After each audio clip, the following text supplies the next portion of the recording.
Hi, welcome back to Bok Bok Bouquet. Today I want to share with you something I don't buy anymore from the grocery store. It's so much cheaper, healthier, and more delicious to make at home, and it doesn't take much time at all. So let's make granola right now. I fill up a little jar and it keeps really well for the pantry, but you're gonna go through it really fast anyway, so it doesn't really matter how long it keeps, so let's get started. Okay, so I just finished chopping up some almonds. We're gonna do an almond granola this time. My favorite is to do a mixture. Pepitas is our usual favorite, but ants just came and took them all. We thought they were in a sealed jar, the same jar they've been in for 4 years. Ants have never came for it, but if you've been watching our channel, you know that I've been dealing with them. They've been coming in droves, and they took our pepitas, which makes us sad because that's our favorite thing to put in the granola. But today we're just gonna do almonds. I'm sure pistachio would be good, maybe cashews, but I just chopped them up right here. If you have a food processor, it'll take you even less time, but this is probably what takes the longest in making a granola is me chopping the nuts. But now that we got that part done, we're almost ready for it to go in the oven. You should preheat your oven. It'll be 300. I usually like to preheat mine for 350, and then I look at my thermometer because my oven, it lies. So I have a thermometer that I always use in the oven just to see the true temperature.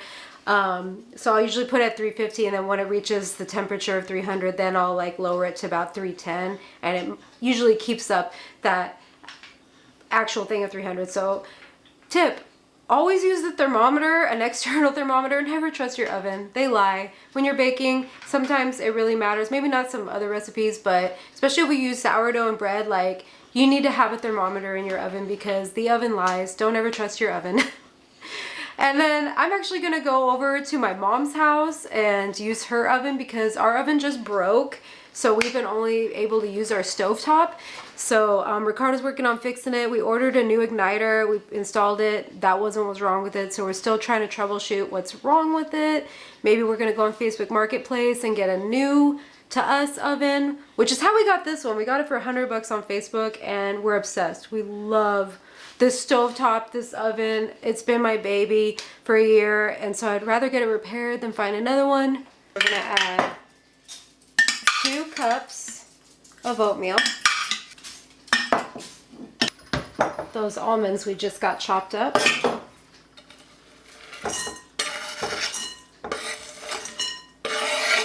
Oh, for a measurement, that's about 3/4 to a cup of almonds. A half a teaspoon salt, 2 teaspoons cinnamon, 2 tablespoons ground flaxseed. And you're gonna want ground flaxseed, not flaxseed meal. It is different. Ground is healthier, more fresh. 2 tablespoons chia. I like to get my dry ingredients whisked up before we add our wet ingredients. It just incorporates everything easier. Yeah. There we go. The neighbor's got a new cat, so now the wiener dog is obsessed with stalking her through the French doors. All right, now we're gonna add a teaspoon of vanilla extract. I started making this ourselves too, and I figured that's a teaspoon. And this is the best decision too. So super, super easy. Just beans, vanilla beans and vodka. Let it sit about 6 months. And then I got 1/4 of a cup of organic maple syrup. This already smells amazing. Pop that in the thing.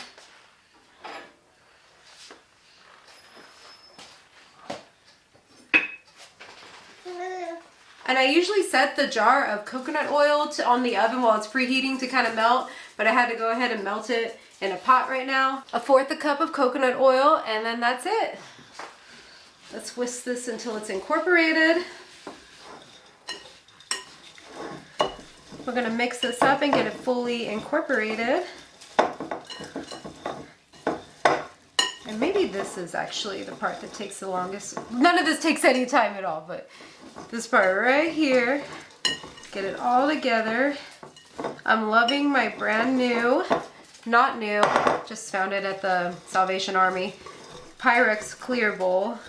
I've been using this a lot lately. I have another set of ceramic Pyrex bowls that I've been using forever, but I like to collect Pyrex at thrift stores whenever I can find it, and I thought this would be perfect for all this different sourdough and stuff when I have multiple batches going at once. So I've been really enjoying this. Because Pyrex, oh my gosh, I've seen it at antique stores and they'll want like $40 for a bowl or something, or even brand new. It's like, it's so much better when you thrift something. Just wait, just keep your eyes peeled, frequent the thrift stores and yard sales, and then you'll come across such nice pieces. Put some parchment paper on the sheet.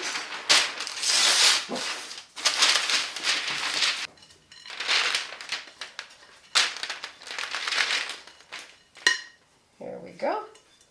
And then the super secret to, if you like your granola to not be, what's the word I'm looking for? If you like some clumpy granola, if you like some chunks and you don't want it just like all loose oats, make sure you get it like flattened out on the sheet. Go like this and get a nice even layer. Smash it down. And then a lot of recipes, if you look online at granola, will tell you halfway through to mix it. Don't mix it. Leave it. Leave it as is. Just flatten it on the sheet, and I'm going to show you what we're going to do and how you get perfect, crunchy granola that doesn't break apart when it's done. Little close-up for you. All right, it's ready to go in the oven. Here's what I'm saying, that oven's lie. It says it's at 250 when we have it set to 350, and it's been some time. Okay, so I'm going to let it go a little bit longer. So we're going to put this in for 20 minutes. Okay, so it's been 20 minutes, and like I said, we're not going to take it out and stir it. Instead, we're just going to flip it 180 degrees. And then another 10 to 15 minutes more. Just check it at 10, make sure it doesn't get too brown. And we're back. Sorry everybody, I know I seem to look really yellow. Ricardo's at a job site right now, assembling a chicken run in a chicken coop, so my camera smart technology guy is not here and I don't know how to fix it, so hopefully it doesn't look too bad.